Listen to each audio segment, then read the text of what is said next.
जी हाँ, बप्पा की निवेशवाणी।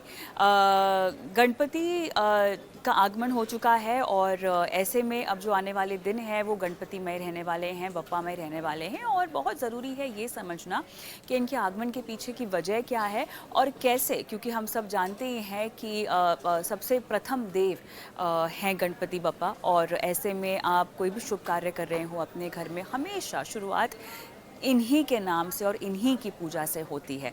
तो आज शो में हम बात करने वाले हैं कि इसके पीछे का महत्व क्या है और कैसे, क्योंकि अब आने वाले वक्त में हम त्यौहार ही देखेंगे एक के बाद एक, और अगर आपको इस समय मुनाफे की झड़ी अपने पोर्टफोलियो में लगानी है तो कैसे बप्पा का स्वागत करें और कैसे उनकी पूजा अर्चना करें, इसका क्या महत्व है, इसको समझते हैं। मेरे साथ खास मेहमान भी जुड़ गई हैं मेरे साथ आज तमाम मुद्दों पर अपनी राय रखने के लिए और बप्पा की बारीकियां हमको समझाने के लिए एका Banerjee, founder and CEO Ekam resonance, जुड़ गई हैं। एका, आपका बहुत बहुत स्वागत है इस खास पेशकश में। तो हमारी संस्कृति में, हमारी माइथोलॉजी में जितने भी हमारे देवगण हैं उसमें गणपति बप्पा का महत्व क्या है ये शायद दर्शकों को समझाने की ज़रूरत नहीं है।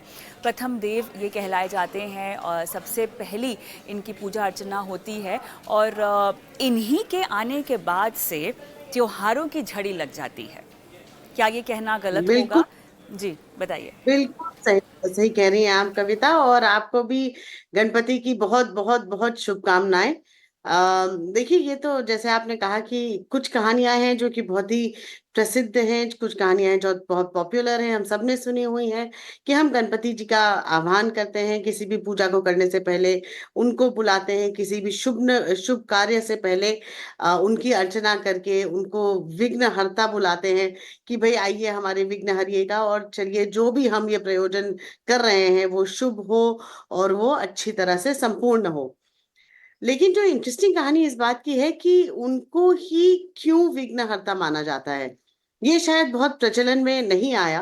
हमें बताया गया है कहानियों के माध्यम से, पुराणों के माध्यम से हमें बताया ये गया है कि जब पार्वती जी ने गणपति जी को क्रिएट किया था, अपने प्रोटेक्शन के लिए क्रिएट किया था कि मेरे पास मेरे अपने गण और मेरे पास अपने गणेश होने चाहिए। और फिर जब शिव जी आए और शिव जी ने खैर ये तो कहानी हम सबको पता है कि युद्ध हुआ, उस युद्ध में गणपति जी ने भी और पार्वती ने सारी शक्तियों का आह्वान किया। और फिर जब वो युद्ध हुआ तो उसके बाद गणपति बहुत भारी पड़ रहे थे अकेले, और इन शक्तियों के साथ वो सारे देवों पे बहुत भारी भी पड़ रहे थे। तो इसलिए शिव ने आए और उनका सर काटा, और सर को फिर एक हाथी के सर से रिप्लेस किया गया। और क्योंकि वो पार्वती जी की रिक्वेस्ट भी थी और क्योंकि सारी शक्तियां एक साथ सम्मिलित भी हुई थी, इसलिए उनको ये वरदान दिया गया कि भाई आप विघ्नहर्ता होंगे, सबसे प्रथम अर्चना आपकी होगी। लेकिन मुझे इसके पीछे ये तो खैर कहानी हुआ, लेकिन इसके पीछे का जो सिंबोलिज्म है और इसके पीछे का जो तथ्य है, एक्चुअली वो बहुत ही गहरा, और उसके बहुत अर्थ जो है उसका भाव बहुत ही महत्वपूर्ण है। जब हम गणपति को देखते हैं, गणपति के साथ के जो एसोसिएटेड वैल्यूज हैं, उनके साथ का एसोसिएटेड जो भाव है, वो भाव है विवेक का। गणपति विवेक, बुद्धि, इनके प्रतीक हैं। तो मुझे ये लगता है कि एक्चुअली जब हम इनको विघ्नहर्ता मानते हैं तो हम ये सोचते हुए मानते हैं कि क्योंकि इनमें विवेक है।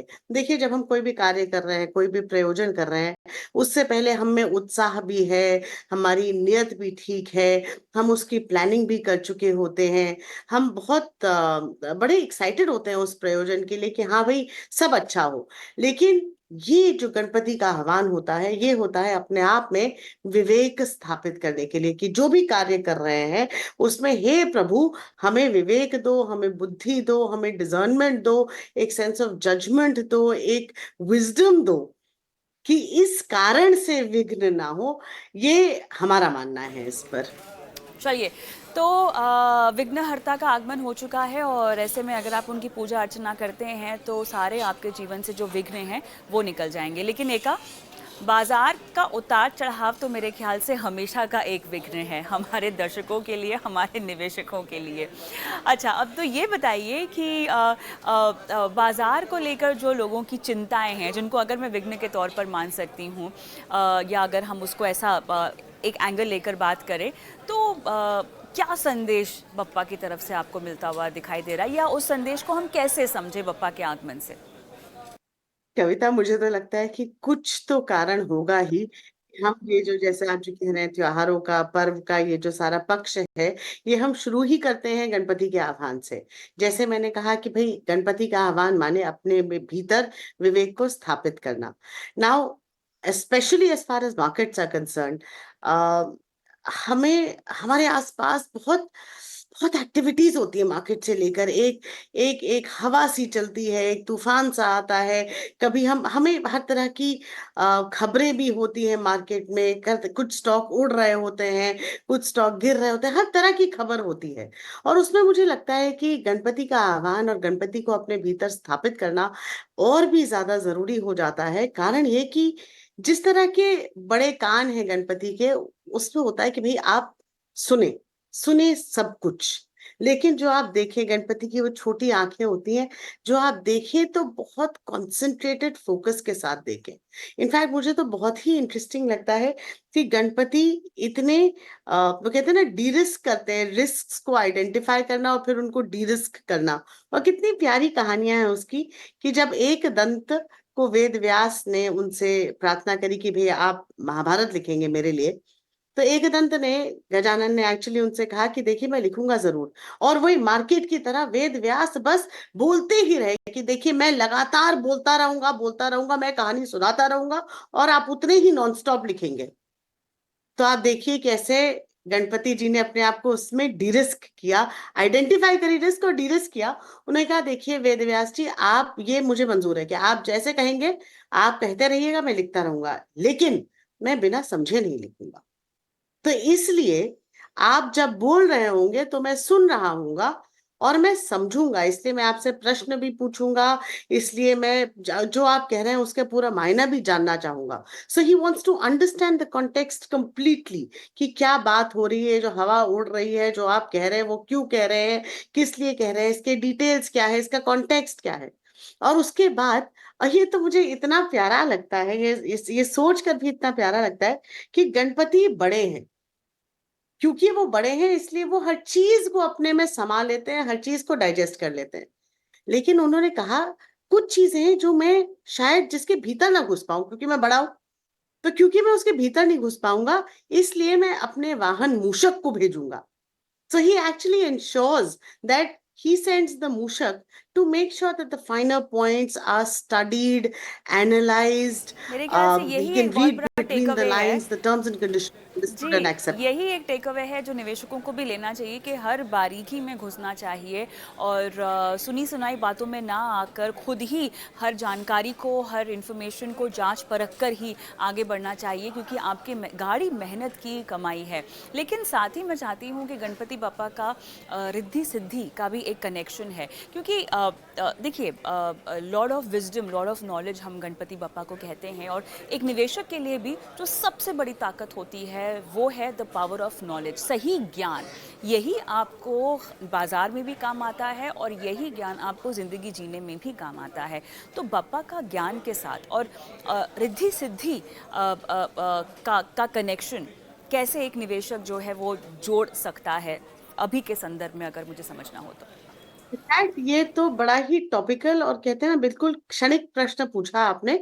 क्योंकि ये जो पीरियड होता है हमारा गणपति चतुर्थी का, जिसमें हम गणपति का आह्वान करते हैं, स्वयं में विवेक स्थापित करते हैं, इसके बाद का एक पीरियड होता है जो कि श्राद्ध का पीरियड होता है। श्राद्ध का पीरियड होता है लिटरली आपके एंसेस्टर वर्शिप का पीरियड, आपके शांति का पीरियड, आपके इंट्रोस्पेक्शन का पीरियड।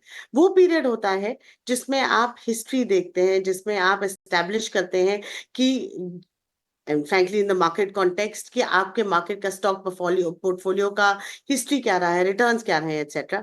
और उसके बाद जब नवरात्रे शुरू होते हैं और उसके बाद दिवाली तक का ये एब्सोल्यूट फीस्टिंग है और कंप्लीट महोत्सव है।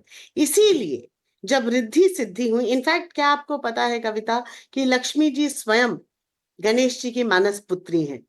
तो जब तक गणपति विवेक विघ्नहर्ता आपके पास नहीं आ जाएंगे, तब तक वैसे भी लक्ष्मी नहीं आएंगे आपके पास। और इसीलिए दिवाली तक पहुंचते पहुंचते हम गणपति और लक्ष्मी की आराधना साथ साथ में करते हैं।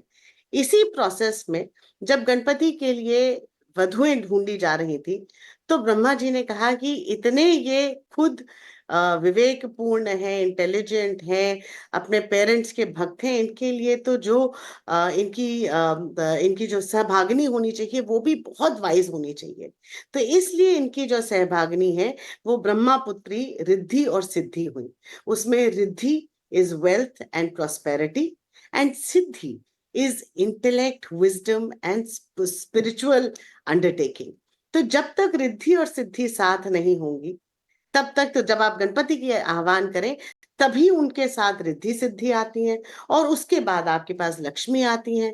इनफैक्ट अगर आपको पता हो, आपको याद हो, हम लोग हर बार जब एक नया फाइनेंशियल ट्रांजैक्शन करते हैं तो ऊपर शुभ लाभ लिखते हैं।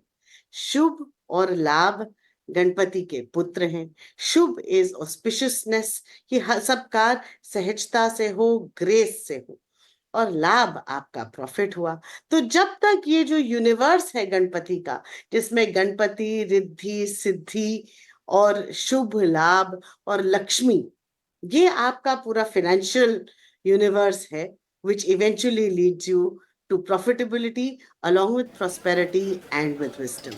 बिल्कुल, मेरे ख़्याल से काफ़ी आसान भाषा में आपने पूरा महत्व बताया, और ख़ास तौर से महत्व हमारे दर्शकों को ध्यान में रखते हुए जो कि शेयर बाज़ार में पैसे लगाते हैं, जो कि अपनी आर्थिक ज़िंदगी की बागडोर अपने हाथ में लेना चाहते हैं और वैसे आगे बढ़ना चाहते हैं। और उन सभी के लिए, इनफैक्ट उन्हीं के लिए नहीं, हम सभी के लिए गणपति बापा का आशीर्वाद और उनका साथ बहुत ज़रूरी है। एक छोटा सा सवाल, उसके बाद इस पूरी चर्चा को भी हम समाप्त करेंगे एका, क्योंकि इतने शुभ समय पर आपसे बातचीत भी हो रही है, और आप एक कथाकार भी हैं, आप एक लेखिका भी हैं, आप माइथोलॉजी भी पढ़ती हैं और उसको ट्रांसलेट भी करती हैं। मॉडर्न टाइम्स में उसका क्या महत्व है, कैसे लोग उसको अपनी ज़िंदगी में अमल में ला सकते हैं, उस पर भी आप काम करती हैं, समझाती हैं लोगों को।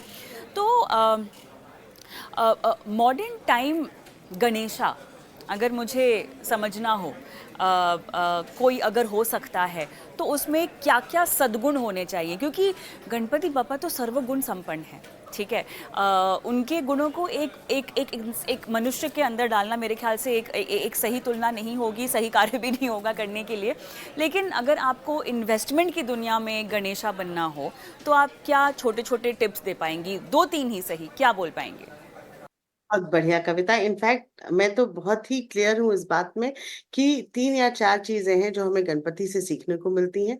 वो हमारे पारिवारिक परिप्रेक्ष्य में हो, जैसे वो फेमस कहानी है ना गणपति और कार्तिकेय की, कि दोनों से कहा गया कि पृथ्वी के ब्रह्मांड के तुम चक्कर लगा के आओ।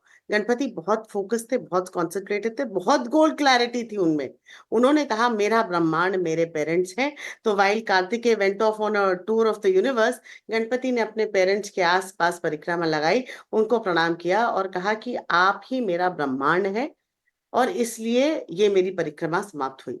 So the first thing that I would insist on is goal clarity, कि भाई तुम क्या चाह रहे हो। तुम सेविंग्स, जैसे I am by the way very conservative investor, तो मेरा कोई ना मैं डे ट्रेडिंग करती हूँ, ना मैं पंटिंग करती हूँ। मैं बहुत लॉन्ग टर्म आउटलुक लेती हूँ, लॉन्ग टर्म इन्वेस्टमेंट करती हूँ। सो सिमिलरली आपकी गोल क्लैरिटी क्या, आप सब हर जगह पे नहीं खेल सकते, कि आप प्रॉफिट भी मैक्सिमाइज कर लें, आप लॉस भी मिनिमाइज कर लें, आप लॉन्ग टर्म भी खेल लें, आप शॉर्ट टर्म भी कर लें, सब नहीं हो पाता। तो पहला गोल क्लैरिटी रखें। दूसरा, जैसे मैंने कहा कि इसके बाद विवेक की स्थापना में हम श्राद्ध करते हैं, हम अपने पितरों को याद करते हैं। Go through the histories, go through the stocks, see the performances. वो कहते हैं ना, cut through the noise to see what the financials are, what the returns are, what the history is. Are you comfortable with that sector, with that industry? Are you comfortable with that company and the financials? Read it. The third, the Ekadanta and the Mushak, which is identify the risks, read the fine print, and de-risk yourself to say whether it is okay with you or not okay with you. So सुने सबकी, लेकिन अपने भीतर please please please Ganpati का विवेक जरूर स्थापित करें, और उस विवेक में, उस बुद्धि में, उस डिस्क्रिमिनेशन में, उस जजमेंट में अपनी गोल क्लैरिटी के साथ प्लीज इन्वेस्ट करें। You will always find Riddhi Siddhi and behave and be in Shubh Labh. एका बहुत अच्छा लगा आपसे बातचीत करके। इनफैक्ट मुझे लगता है कि समय थोड़ा-सा कम पड़ गया है, लेकिन अब जैसे कि आगाज़ हो ही चुका है, आने वाली हमारी इस तरह की ख़ास पेशकश में उम्मीद करते हैं कि आपसे फिर से मुलाकात होगी और एक बार फिर से आपसे बहुत कुछ सीखने का हमें मौका मिलेगा। बहुत-बहुत धन्यवाद शिरकत करने के लिए आज एका। धन्यवाद, धन्यवाद। धन्यवाद कविता, और गणपति बप्पा मोरया। मोरया।